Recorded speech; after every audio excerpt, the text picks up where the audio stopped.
ஒரு மருத்துவம் சார்ந்த முக்கியமான தகவல்களை நம்ம டிஸ்கஸ் பண்ண போறோம். நீட் தேர்வு முடிவு வந்ததுல இருந்து நிறைய மாணவர்கள் மருத்துவ கலந்தாய்வு குறித்த நோட்டிபிகேஷன் எப்ப வரும், முதல்ல மருத்துவ கலந்தாய்வு யாரு நடத்துவாங்க, இந்த வருஷம் அரசு மருத்துவக் கல்லூரிகள்ல சேருவதற்கு எவ்வளவு கட் ஆஃப் மார்க் எதிர்பார்க்கலாம், தாங்கள் பெற்ற மதிப்பெண்களுக்கு எந்த கல்லூரியில் இடம் கிடைக்கும் போன்ற நிறைய வினாக்கள் நீங்க கேட்டே இருக்கீங்க. அனைத்து விளக்கங்களையும் இந்த வீடியோல நம்ம பார்த்துக்கலாம். கலந்தாய்வை யாரு நடத்துவாங்க அப்படிங்கிற அந்த விவாதத்துக்கு ஒரு முற்றுப்புள்ளி வைப்பதை போன்று சென்ற வாரம் தமிழ்நாட்டினுடைய சுகாதாரத்துறை அமைச்சர் அவர்கள் தமிழ்நாட்டில் இருக்கக்கூடிய மருத்துவ இடங்களை தமிழ்நாடு செலெக்ஷன் கமிட்டி தான் நடத்தும் அப்படிங்கிற ஒரு ஸ்டேட்மெண்ட்டை கொடுத்திருக்காரு. ஆனா அந்த ஸ்டேட்மெண்ட்லயே மெடிக்கல் கவுன்சில் கமிட்டியுடன் இணைந்து சைமல்டேனியஸா இந்த வருஷம் கவுன்சிலிங் நடைபெறும் அப்படிங்கிற ஒரு ஸ்டேட்மெண்ட் அவர் சொல்லியிருக்காரு. அப்ப இதனுடைய அடிப்படையில பாக்குறப்போ கலந்தாய்வுல இந்த வருஷம் மருத்துவ கலந்தாய்வில் சில மாறுதல்கள் வருவதற்கான வாய்ப்புகள் இருக்கின்றது. Medical council committee all India கவுன்சிலிங்கினுடைய ஃபர்ஸ்ட் ரவுண்ட் நடத்தி முடிஞ்சதுக்கு அப்புறம் தான் ஸ்டேட் கவர்மெண்ட்டினுடைய ஃபர்ஸ்ட் ரவுண்ட் அப்படிங்கிறது நடைபெறும். இங்க ஃபர்ஸ்ட் ரவுண்ட் முடிஞ்சதுக்கு அப்புறம் தான் அடுத்து ஆல் இண்டியா லெவல்ல செகண்ட் ரவுண்ட் அப்படிங்கிறது கண்டக்ட் பண்ணுவாங்க. அங்க செகண்ட் ரவுண்ட் முடிஞ்சதுக்கு அப்புறம் இங்க ஸ்டேட்ல செகண்ட் ரவுண்ட் அப்படிங்கிறது நடைபெறும். அதனை தொடர்ந்து தான் மாப் ரவுண்ட், ஸ்டே ரவுண்ட் அப்படிங்கிறது நடைபெற்று கொண்டிருந்தது. ஆனா இந்த வருஷம் இந்த சைமல்டேனியஸ் கவுன்சிலிங் வருவதற்கான வாய்ப்புகள் இருக்குது அப்படிங்கறது சொல்றதுனால மெடிக்கல் கவுன்சில் கமிட்டி எப்ப கவுன்சிலிங் டேட் அனௌன்ஸ் பண்றாங்களோ அதே நாள்ல இங்க ஸ்டேட் செலெக்ஷன் கமிட்டிலையும் உங்களுக்கு கவுன்சிலிங் நடைபெறுவதற்கான வாய்ப்புகள் இருக்கின்றது. மாணவர்கள் நீங்க ரெடியா இருந்துக்குங்க.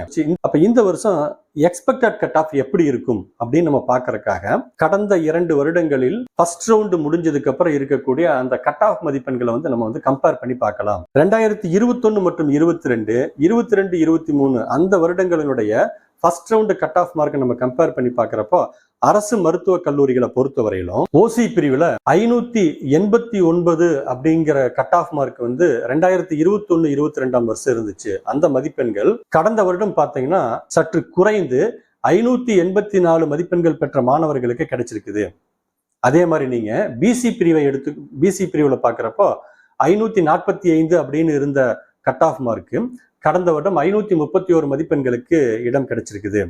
பிசிஎம் பிரிவுலையும் அதே போன்று 521 அப்படின்னு இருந்த கட் ஆஃப் மார்க் 505 மதிப்பெண்கள் பெற்ற மாணவர்களுக்கும், எம்பிசியில 511 அப்படின்னு இருந்த கட் ஆஃப் மார்க் சற்று குறைந்து 498 மதிப்பெண்கள் பெற்ற மாணவர்களுக்கு கிடைச்சிருக்குது. எஸ்சி பிரிவுல 433 மதிப்பெண்கள் அப்படின்னு இருந்த 2022 கட் ஆஃப் மார்க் 2023 409 குறைந்திருந்தது. அதே மாதிரி எஸ்சிஏ பிரிவுல 363 மதிப்பெண்கள் 355 எஸ்டி பிரிவுல 317 அப்படிங்கிற அந்த கட் ஆஃப் மார்க் கடந்த வருடம் 311 குறைந்து காணப்பட்டது. அதே மாதிரி நீங்க செல்ஃப் பைனான்ஸ் எம்பிபிஎஸ் படிப்புகளை பொறுத்தவரையிலும் ஓசி பிரிவுல கட் ஆஃப் மார்க்ங்கிறது 2022 530 இருந்த மதிப்பெண் கடந்த வருடம் 512 குறைந்திருந்தது. பிசி பிரிவில் 511 மதிப்பெண்கள் 478 பிசிஎம் பிரிவுல 491 மதிப்பெண்கள் 473 மதிப்பெண்களாக குறைந்துதான் காணப்பட்டது.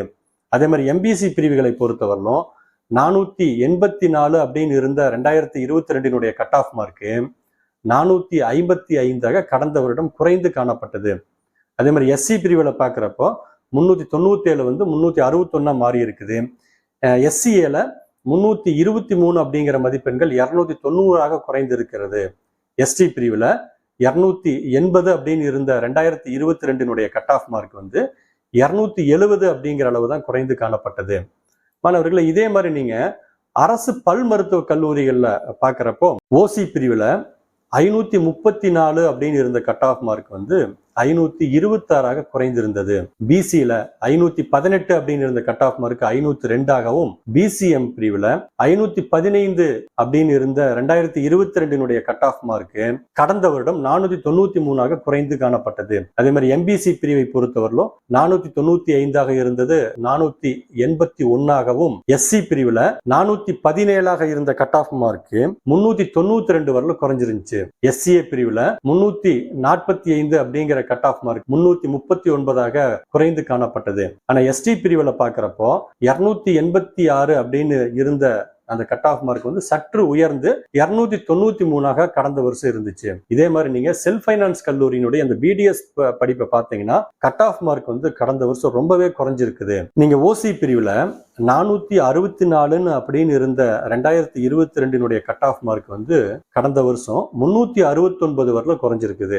இதே நீங்க பிசி பிரிவுல பாத்தீங்கன்னா 409 அப்படின்னு இருந்த அந்த கட் ஆஃப் மார்க் கணிசமா குறைஞ்சு 128 மதிப்பெண்கள் பெற்ற மாணவர்களுக்கு கடந்த வருஷம் இடம் அப்படின்னு கிடைச்சிருக்குது. அதே மாதிரி பிசிஎம் பிரிவுல 368 அப்படின்னு இருந்த கட் ஆஃப் மார்க் வந்து 218ஆகவும், எம்பிசி பிரிவுல 361 இருந்த கட் ஆஃப் மார்க் 94 மதிப்பெண்களுக்கு கடந்த வருஷம் கிடைச்சிருக்குது.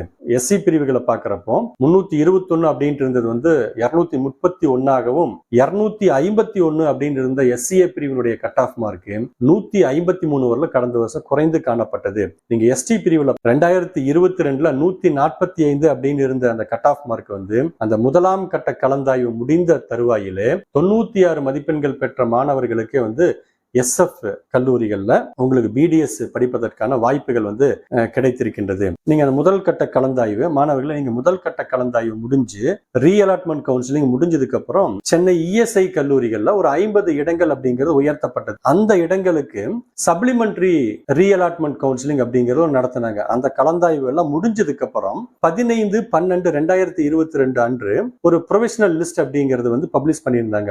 அந்த லிஸ்ட்ல நீங்க பாக்குறப்போ ஓசி பிரிவுல எம்பிபிஎஸ் படிப்பை பொறுத்தவரையிலும் அரசு கல்லூரிகள்ல 581 அப்படின்னு வந்து கட் ஆஃப் மார்க் இருந்துச்சு. செல்ஃப் ஃபைனான்ஸ் கல்லூரிகள்ல எம்பிபிஎஸ் படிப்புகளுக்கு 507 மதிப்பெண்கள் பெற்ற மாணவர்களுக்கு வந்து கடந்த வருஷம் ஓசி பிரிவுல இடம் கிடைச்சது. பிரைவேட் யூனிவர்சிட்டியில நீங்க பாக்குறப்ப 468 மதிப்பெண்களுக்கே கடந்த வருஷம் ஓசி பிரிவுல மாணவர்களுக்கு இடம் கிடைத்திருக்கின்றது. ஆனா நீங்க பிடிஎஸ் படிப்புகளை பொறுத்தவரையிலும் கவர்மெண்ட் கல்லூரியில வந்து கட் ஆஃப் மார்க் அப்படிங்கிறது 501 அப்படிங்கிறதும், செல்ஃப் ஃபைனான்ஸ் கல்லூரிகள் வந்து 294 வரல கட் ஆஃப் மார்க் குறைந்து காணப்பட்டது. பிசி பிரிவை பொறுத்தவரையிலும் எம்பிபிஎஸ் அரசு மருத்துவ கல்லூரிகள்ல 522 அப்படின்னு கட் ஆஃப் மார்க் இருந்துச்சு. அதே செல்ஃப் ஃபைனான்ஸ் கல்லூரிகள் வந்து 450ஆகவும், பிரைவேட் யூனிவர்சிட்டியில 449ஆகவும் பிசி பிரிவுல கட் ஆஃப் மார்க் இருந்துச்சு. பிடிஎஸ் படிப்புகளை பொறுத்தவரையிலும் நீங்க அரசு பல் மருத்துவ கல்லூரிகள்ல 448 அப்படிங்கறதா வந்து கட் ஆஃப் மார்க்கா இருந்துச்சு. ஆனா நீங்க செல்ஃப் ஃபைனான்ஸ் கல்லூரியில 93 அப்படிங்கறதா வந்து கடைசி கட் ஆஃப் மார்க்கா இருந்துச்சு. இதே பிசிஎம் பிரிவுகளை பொறுத்தவரையிலும் அரசு மருத்துவ கல்லூரிகள்ல எம்பிபிஎஸ் படிப்புக்கு 504 அப்படிங்கிறது கட் ஆஃப் மார்க்கா இருந்துச்சு. அதே செல்ஃப் ஃபைனான்ஸ் கல்லூரியில வந்து 453ஆகவும், பிரைவேட் யூனிவர்சிட்டிஸ்ல வந்து 439 கட் ஆஃப் மார்க் இருந்துச்சு. பிடிஎஸ் படிப்பை பொறுத்தவரையிலும் அரசு மருத்துவ கல்லூரிகள்ல 464 அப்படிங்கிறதும், செல்ஃப் ஃபைனான்ஸ் கல்லூரிகள் வந்து 100 மதிப்பெண்களுக்கு வந்து பிடிஎஸ் இடம் அப்படின்னு கிடைச்சிருந்தது. எம்பிசி பிரிவுகளை பொறுத்தவரையிலும் அரசு கல்லூரிகள்ல 496ஆகவும், செல்ஃப் ஃபைனான்ஸ் கல்லூரிகள் வந்து 439ஆகவும், பிரைவேட் யூனிவர்சிட்டிஸ்ல 439ஆகவும் கட் ஆஃப் மார்க் கடந்த வருஷம் இருந்துச்சு. அதே மாதிரி பிடிஎஸ் படிப்பை பொறுத்தவரையிலும் அரசு மருத்துவ கல்லூரிகள்ல 454 அப்படிங்கிற cut off mark self finance கல்லூரிகள்ல 95 வரையிலும் குறைந்து காணப்பட்டது. அடுத்து எஸ்சி பிரிவுல பாக்குறப்போ கவர்மெண்ட் எம்பிபிஎஸ் கல்லூரிகள்ல 392ஆகவும், செல்ஃப் ஃபைனான்ஸ் கல்லூரிகள்ல வந்து 338ஆகவும், பிரைவேட் யூனிவர்சிட்டிஸ்ல 340 மதிப்பெண்கள் வரை பெற்ற மாணவர்களுக்கு எம்பிபிஎஸ் இடங்கள் கடந்த வருஷம் கிடைச்சிருந்தது. பிடிஎஸ் படிப்பை பொறுத்தவரை பாக்குறப்ப அரசு பல் மருத்துவ கல்லூரிகள்ல 351 மதிப்பெண்களுக்கு எஸ்சி பிரிவு மாணவர்களுக்கு வந்து இடம் அப்படின்னு பிடிஎஸ் படிப்புகளை படிப்பதற்கு இடம் கிடைச்சிருக்குது. ஆனா அதே செல்ஃப் ஃபைனான்ஸ் கல்லூரியில 93 மதிப்பெண்கள் பெற்ற மாணவர்களுக்கே வந்து இடங்கள் அப்படின்னு கிடைச்சிருக்குது. அதே மாதிரி எஸ்சிஏ பிரிவுகள் அரசு எம்பிபிஎஸ் படிப்புகளை பொறுத்தவரையிலும் அரசு கல்லூரிகள்ல எம்பிபிஎஸ் சீட்டுக்கு வந்து கட் ஆஃப் மார்க் அப்படிங்கிறது 259ஆக இருந்தது. செல்ஃப் ஃபைனான்ஸ் கல்லூரிகள் வந்து 260ஆகவும், பிரைவேட் யூனிவர்சிட்டிஸ்ல வந்து 263ஆக கட் ஆஃப் மார்க் இருந்துச்சு. அதே பிடிஎஸ் படிப்புகளை பொறுத்தவரையிலும் அரசு பல் மருத்துவ கல்லூரிகள்ல 259 அப்படின்னு இந்த cut off mark, self finance கல்லூரிகள் வந்து 95 குறைந்து காணப்பட்டது. எஸ்டி பிரிவை பொறுத்தவரையிலும் அரசு மருத்துவ கல்லூரிகள்ல 151 மதிப்பெண்களுக்கு இடம் அப்படிங்கிறது கிடைச்சிருந்தது. அதே நீங்க செல்ஃப் ஃபைனான்ஸ் கல்லூரிகள்ல 188ஆகவும், பிரைவேட் யூனிவர்சிட்டிஸ்ல 263 மதிப்பெண்கள் வரை பெற்ற மாணவர்களுக்கு எம்பிபிஎஸ் படிப்பதற்கான வாய்ப்புகள் கடந்த வருஷம் கிடைச்சிருந்தது. பிடிஎஸ் பொறுத்தவரையில நீங்க பாத்தீங்கன்னா எஸ்டி பிரிவு மாணவர்களுக்கு அரசு மருத்துவ கல்லூரிகள்ல 264 அப்படின்னு இருந்த cut off mark self finance கல்லூரிகள்ல 96 வரல வந்து குறைந்து காணப்பட்டது. இந்த வருஷம் கட் ஆஃப் மார்க் எப்படி இருக்கும் அப்படின்னு பார்த்தோம்னா, இந்த வருஷம் அதிகப்படியான மாணவர்கள் நல்ல மதிப்பெண்களோடு தேர்ச்சி பெற்றிருக்கின்றார்கள். அப்ப இந்த வருஷம் கட் ஆஃப் மார்க் வந்து எப்படி இருக்கும் அப்படின்னு வந்து பாக்குறப்போ, இந்த வருஷம் கடந்த வருடத்தை காட்டிலும் கட் ஆஃப் மதிப்பெண்கள் வந்து அதிகமாக இருப்பதற்கு தான் வாய்ப்புகள் இருப்பதாக தெரிகின்றது. ஏன்னா ஆல் இண்டியா ரேங்கை வந்து கடந்த வருஷத்தினுடைய நீட் மதிப்பெண்களோடு நம்ம வந்து கம்பேர் பண்ணி பாக்குறப்போ, நீங்க 700 மதிப்பெண்களுக்கு கடந்த வருஷம் ஆல் இண்டியா ரேங்க் அப்படிங்கறது பாக்குறப்ப 50 அப்படின்னு இருந்த அந்த ரேங்க் இந்த வருஷம் 320 அப்படின்னு இருக்குது. அதே மாதிரி நீங்க 650 மதிப்பெண்களுக்கு நீங்க ஆல் இண்டியா ரேங்க் கடந்த வருஷம் பாக்குறப்போ 4482 அப்படின்னு இருந்த அந்த ரேங்க் இந்த வருஷம் நீங்க பாக்குறப்போ 7172 அப்படிங்கிற அளவுக்கு வந்து இருக்குது. அதே மாதிரி 600 மதிப்பெண்களுக்கு எவ்வளவு ஆல் இண்டியா ரேங்க்னு கடந்த வருஷம் நீ பாக்குறப்போ 21,000 பிளஸ் அப்படின்னு இருந்தது. இந்த வருஷம் 29,180 பிளஸ் அப்படின்ட்டு மாறி இருக்குது. அதே மாதிரி 590 மதிப்பெண்களுக்கே நீங்க வந்து ஆல் இண்டியா ரேங்க் பாக்குறப்போ கடந்த வருஷம் 23,000 பிளஸ் அப்படின்னு இருந்தது. இந்த வருஷம் 33,000 பிளஸா மாறி இருக்குது. 550 மதிப்பெண்களுக்கு நீங்க பாக்குறப்போ கடந்த வருஷம் 46,000 பிளஸ் அப்படின்னு இருந்தது. இந்த வருஷம் 63,000 பிளஸ் அப்படின்னு மாறி இருக்குது. அதே மாதிரி 500 மதிப்பெண்களுக்கு நீங்க கம்பேர் பண்ணி பார்த்தீங்கன்னா 80,000 பிளஸ் அப்படின்னு இருந்தது. இந்த வருஷம் 1,00,000 பிளஸ் அப்படின்னு மாறி இருக்குது. அதே மாதிரி தான் நீங்க 450 மதிப்பெண்களுக்கு வந்து நீங்க ஆல் இண்டியா ரேங்க் நீங்க வந்து கம்பேர் பண்ணி பாக்குறப்போ 1,20,000 பிளஸ் அப்படின்னு இருந்த மார்க்கு இந்த வருஷம் 1,50,000 பிளஸ் அப்படின்னு மாறி இருக்குது. நீங்க தமிழ்நாட்டு மாணவர்கள் பெற்ற மதிப்பெண்களை வந்து நீங்க பாக்குறப்போ 720 இருந்து 650 வரையிலும் மதிப்பெண்கள் பெற்ற மாணவர்கள் கடந்த வருஷம் நீங்க பாத்தீங்கன்னா வெறும் 199 மாணவர்கள் தான் இருந்தாங்க. ஆனா இந்த வருஷம் நீங்க பாத்தீங்கன்னா கணிசமாக உயர்ந்து 386 மாணவர்கள் இந்த ரேஞ்சுக்குள்ள இருக்காங்க. அதே மாதிரி 500க்கு மேல மதிப்பெண்கள் பெற்ற மாணவர்களுடைய எண்ணிக்கை வந்து கடந்த வருஷம் நீங்க பாக்குறப்போ 4,470 இருந்துச்சு. ஆனா இந்த வருஷம் 6,400 அப்படிங்கிற அளவுக்கு என்ன இருக்குன்னா உயர்ந்து காணப்படுகிறது.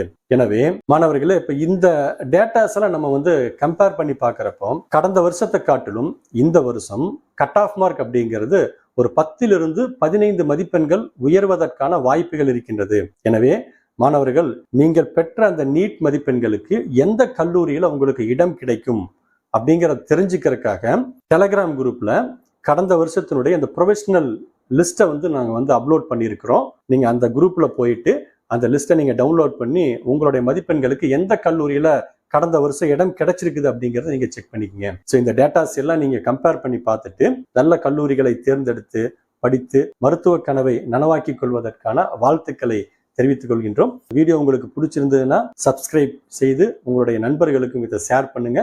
மீண்டும் ஒரு முக்கியமான டாபிக்கிலே சந்திக்கலாம். நன்றி.